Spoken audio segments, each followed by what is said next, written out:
Okay, let's get started with the next topic, that is electric flux. इसको हम denote करते हैं phi E के साथ।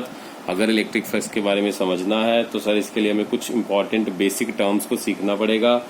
तो बेसिक टर्म्स के लिए हमें सबसे पहला जो टर्मिनोलॉजी है, important terms, to understand electric flux we need to understand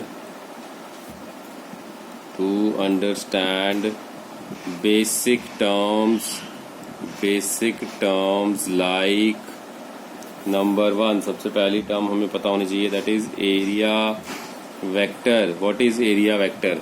area vector क्या होता है, इसके बारे में हमने सीखना है। इसको सीखने के लिए let's draw the diagram first. मैंने क्या करा जी, यहाँ पर मैंने एक्स वाई जेड एक्सिस बना लिए, X Y Z 3 axis draw कर लिए। इन 3 एक्सिस के अंदर मैंने एक ये डायग्राम बनाया।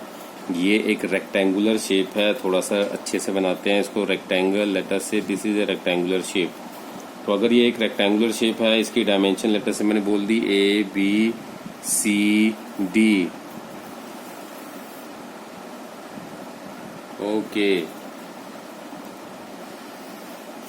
ए बी सी डी मैंने एक रेक्टेंगल ले लिया। रेक्टेंगल का ये वाला एंगल हो जाएगा 90 डिग्री। तो what will be the area? तो area of A B C D is going to be what? Area sir हो जाएगा, आप इसकी डायमेंशन बताओ, हम एरिया बता देंगे रेक्टेंगल का। तो ठीक है सर, इसका डायमेंशन हम आपको बताते हैं। दिस इज लेटर से ए, दिस इज लेटर से ए। तो सर फिर तो ये स्क्वायर बन गया। चलो सर स्क्वायर सही, तो अगर बी हो जाता तो रेक्टेंगल हो जाता, अब ए ही है तो ए स्क्वायर बन गया। तो चलो स्क्वायर ले लेते हैं। तो स्क्वायर का एरिया क्या हो जाएगा? Area of ABCD is going to be length into breadth, that is A times A. Square का फॉर्मूला बन गया ए स्क्वायर। ओके, ये तो हो गया एक हमारे पास 2D स्ट्रक्चर का हमने एरिया निकाल दिया। बट अगर मुझे फाइंड करना हो एरिया वेक्टर, सर आप एरिया को वेक्टर टर्म्स में डिनोट कर रहे हो? जी सर, मैं एरिया को वेक्टर की टर्म्स में डिनोट कर रहे हैं। आज तक तो हमने जो पढ़ा था वो यही पढ़ा था कि एरिया एक स्केलर क्वांटिटी है, तो वहां पे कुछ ना कुछ मिसलीडिंग इन्फॉर्मेशन था। एक्चुअल में एरिया एक वेक्टर क्वांटिटी है। तो वो कैसे अब प्रूफ करेंगे उसको? So to find area vector, तो एरिया वेक्टर क्या होता है सर? एरिया वेक्टर होता है sir area that is going to be, अब एरिया अगर मैं वेक्टर क्वांटिटी बोल रहा हूं तो इसके ऊपर एक एरो मार्क भी आएगा, सिंबल ऑफ वेक्टर आएगा।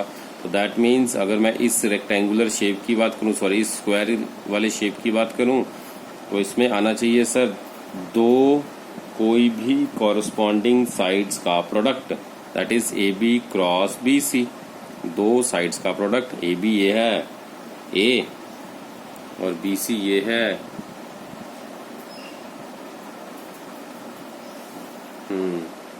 हमारे पास ये आ जाएगा sir A B cross B C, और इसका फॉर्मूला बन जाएगा area is equal to A B cross B C. तो ये क्या लिखा मैंने? ये मैंने लिखा sir cross product of two vectors. तो मैंने लिख दिया जी cross product of two vectors. Let me settle the screen. Is it okay? Fine, good. Okay, so area is equals to A B times B C, so cross product of two vectors. अब हम ध्यान से देखें तो A B की value, अगर मैं पहले फॉर्मूला देखता हूं, अब फॉर्मूला अगर मुझे याद हो A cross B, this is the formula for vector product of two vectors. Vector product of two vectors का फॉर्मूला क्या होता है सर? उसका फॉर्मूला होता है ए बी क्या नाम है, साइन थीटा। क्रॉस प्रोडक्ट का फॉर्मूला होता है ए बी साइन थीटा। अब यहाँ पर इस डायग्राम में आपको थीटा दिख रहा है? हाँ जी सर दिख रहा है। कितना लिखा हुआ है सर? 90 डिग्री। तो थीटा विल बी 90 डिग्री, क्योंकि रेक्टेंगल है, रेक्टेंगल का एंगल, सॉरी स्क्वायर भी हो रेक्टेंगल भी हो, angle 90 degree. Yes, between the two vectors, मतलब ये दो है ना ए बी और बी सी, इनके बीच का एंगल ये वाला 90 है। यहाँ पे इसलिए हमने थीटा को 90 ले लिया। तो that means A cross B is going to be A B sine theta. अब यही सारी इन्फॉर्मेशन, अब ए बी की जगह अगर यहाँ पर मैं ए बी को रिप्लेस कर दूं लेटर ए के साथ, बी सी को रिप्लेस कर दूं लेटर ए के साथ, तो ए क्रॉस बी बन जाएगा सर, ए क्रॉस बी बन जाएगा sir A dot A into sine 90। Sine 90 कितना होता है सर? 1। तो ये बन जाएगा A dot A, that is going to be A square. यही तो आ गया हमारा sir area of A B C D. तो एक्चुअल में क्या हुआ सर, ए क्रॉस बी ही हमने निकाला, लेकिन वैल्यू जो आई वो मैग्नीट्यूड वाइज आई। गुड।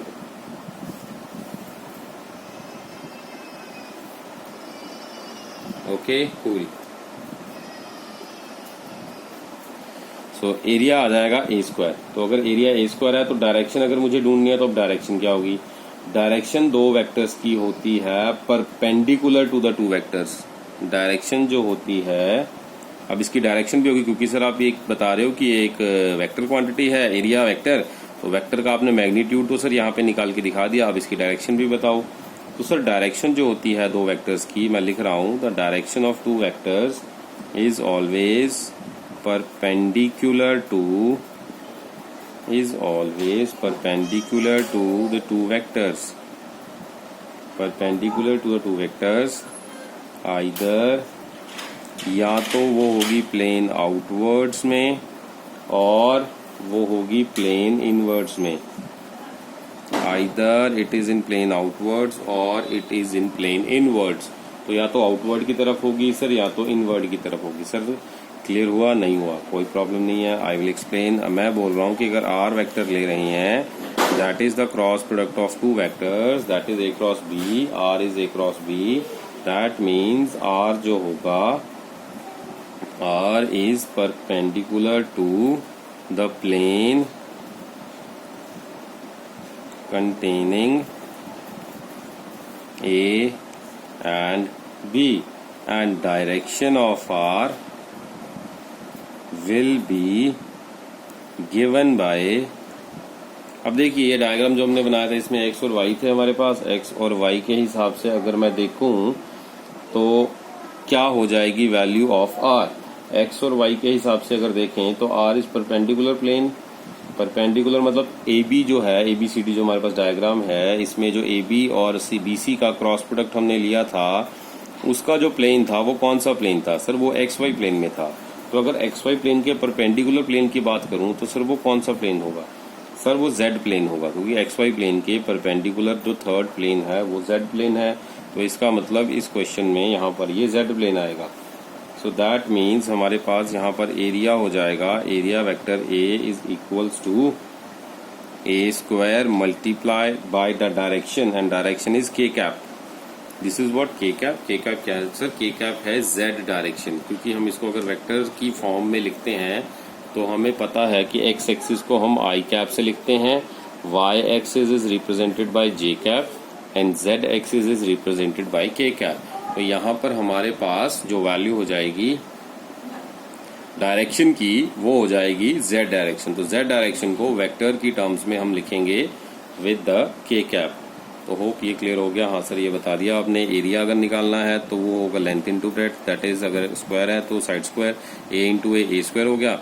अब आपने फिर फॉर्मूला बताया A क्रॉस B का, यानी कि cross product of two vectors होता है एरिया, तो उसका फॉर्मूला होता है cross product of two vectors का AB साइन थीटा। थीटा यहाँ पे डायग्राम के अकॉर्डिंगली 90 था, इसलिए हमने ले लिया A इंटू साइन 90, तो साइन 91, तो दैट इज ए स्क्वायर। तो एरिया आ गया ABCD का ए स्क्वायर। मतलब अगर इसके बाद अगर मैंने आपको बता दिया एरिया एक वेक्टर क्वांटिटी है तो उसका मैग्नीट्यूड प्लस डायरेक्शन भी होगा। अब अगर डायरेक्शन की बात करें तो डायरेक्शन क्या होगा? डायरेक्शन होगा XY के परपेंडिकुलर डायरेक्शन। XY प्लेन में है ये रेक्टेंगल और उसके परपेंडिकुलर डायरेक्शन में होगा इसका रिजल्टेंट का डायरेक्शन। तो रिजल्टेंट का डायरेक्शन अब किस डायरेक्शन में होगा? Z में या माइनस Z में? तो उसका आंसर दिया वो इनवर्ड भी हो सकता है, वो आउटवर्ड भी हो सकता है। Either it can be in positive Z और it can be in negative Z direction, both are allowed. Okay, तो अब यहाँ पर हमने इसलिए इसको एरिया को लिख दिया, area vector is equals to A square into K cap, A square into K cap. तो ये होप सर आपको क्लियर हो गया। हाँ सर ये है कि डायरेक्शन के साथ हमने एरिया बना दिया। आज के बाद हमें ये याद रखना है कि एरिया जो है एक वेक्टर क्वांटिटी है। चलिए मूविंग टू द नेक्स्ट। इसमें छोटा सा हम एक छोटा सा इन्फॉर्मेशन वाला क्वेश्चन कर लेते हैं जो कि हमें ये क्लियर कर देगा कि इसके ऊपर थोड़ी सी हमारी कमांड बन जाएगी। Find the area of rectangle.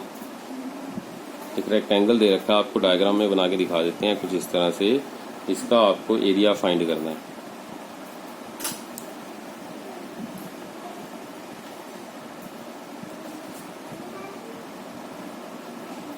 Find the area of rectangle. ये रेक्टेंगल है एक्स वाई जेड, ये इसकी लेंथ दे रखी है सर L, और ये सर इसकी विड्थ दे रखी है B।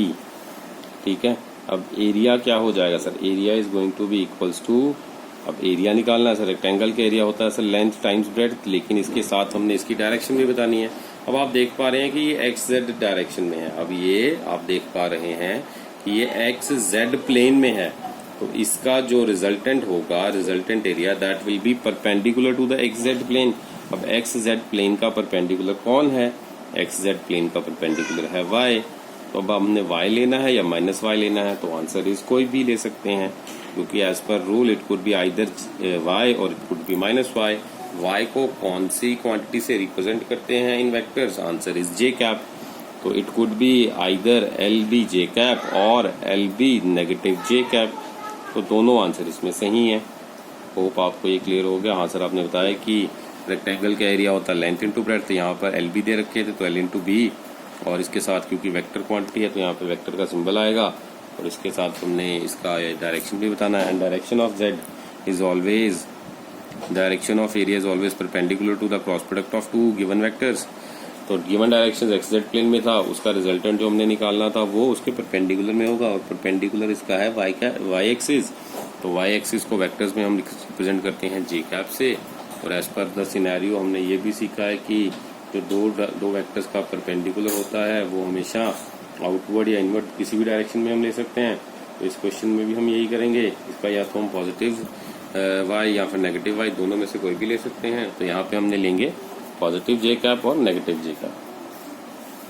Good, moving to the next. एक और इसमें हम डायग्राम बना के देख लेते हैं। अगर मान लीजिए मेरे पास एक सर्कल ले लिया मैंने, सर्कल ये एक्स जेड प्लेन में ले लिया मैंने, और इस एक्स वाई प्लेन में कर लेते हैं इसको। चलिए चेंज करते हैं, जेड ये ले लिया था, यहाँ वाई कर लेते हैं। तो अगर एक्स वाई प्लेन में हमने ले लिया, ये मेरे पास एक सर्कल है, इसकी इन्फॉर्मेशन ये दे रखी है, एक सर्कल है, उसका रेडियस स्मॉल आर है। We need to find the area of the circle. अगर एरिया ऑफ सर्कल निकालना है तो क्या होगा जी? ओके जी, तो एरिया ऑफ सर्कल निकालना है सर, इट इज इजी। जो हमारे पास एरिया ऑफ सर्कल होगा that is going to be area of circle with radius R is equals to pi R square.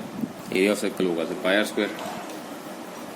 तो अगर area of circle pi R square है तो वहां पर अब हमने डायरेक्शन क्या लेनी है इसकी? तो डायरेक्शन ले सकते हैं हम, आपको बताया परपेंडिकुलर एक्स वाई के क्या है? जेड भी ले सकते हैं और माइनस जेड भी ले सकते हैं।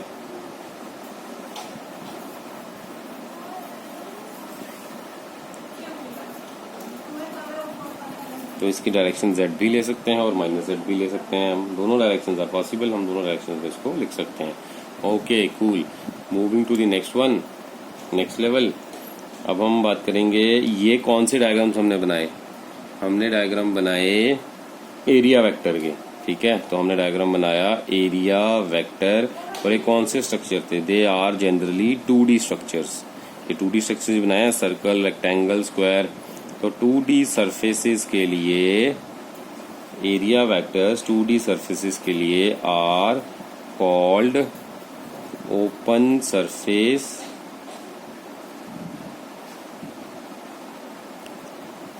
and the direction will be considered as direction क्या लेंगे? डायरेक्शन लेंगे both positive as well as negative.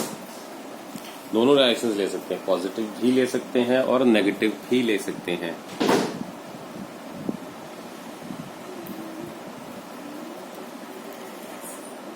ये क्लियर हो गया?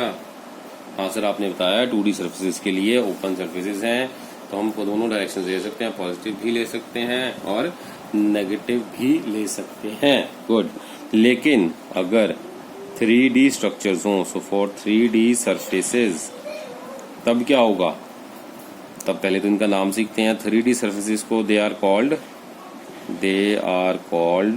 क्या बोलेंगे इसको? Closed surface. इसको बोलेंगे जी क्लोज्ड सरफेस। तो 3D सरफेस को हम बोलेंगे जी क्लोज्ड सरफेस। अब इसके अंदर क्या होता है? एंड इन दिस केस, इस केस में क्या होगा? Only outward